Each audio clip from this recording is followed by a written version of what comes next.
Good morning and welcome to the Unboring Bible Journey, and this is week 22 and you are on day 6. And if you are on day 6 today, you are going to read all of what's called the Song of Songs or the Song of Solomon, because this particular book has been attributed to Solomon. Depending upon your translation, some of them will say it will be broken into parts, like the bride says this, the bridegroom says that, because ultimately it's a dialogue between a bride and a bridegroom.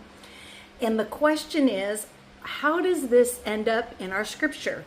Well, we have a few options available to us. First of all, it could be a literal conversation between a bride and a bridegroom. This book can be taken absolutely literally, as it is sometimes euphemistically describing a love affair, and sometimes not so euphemistically describing a love affair, but it's possible that it is just literally a love story between a bride and a bridegroom and their compassion or their passion for each other. There are two other options, however, that are sometimes taught in commentaries.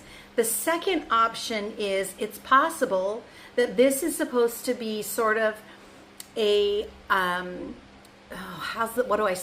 It's supposed to represent God's passion for Israel. This is what the Jewish sages teach, that not only is this possibly Solomon writing about Abishag, right, his father's bed warmer, that he got all hot and bothered about when Abiah, his brother, wanted her, and ultimately it cost Abiah his life.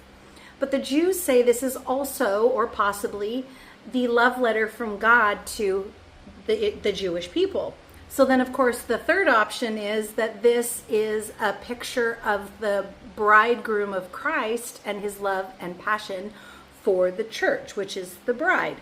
And if you had to ask me which of those I think are correct, I would probably just say to you, yes, because I think there's very little in Scripture that is one-dimensional. In fact, the longer I study, the more I understand that God never does anything in one dimension, rarely does anything in two, and ultimately does everything in 3 and 4 dimensions, in my opinion, because he does them outside of time. So I hope that you find that interesting and helpful as you read today. Have a good day. Bye-bye.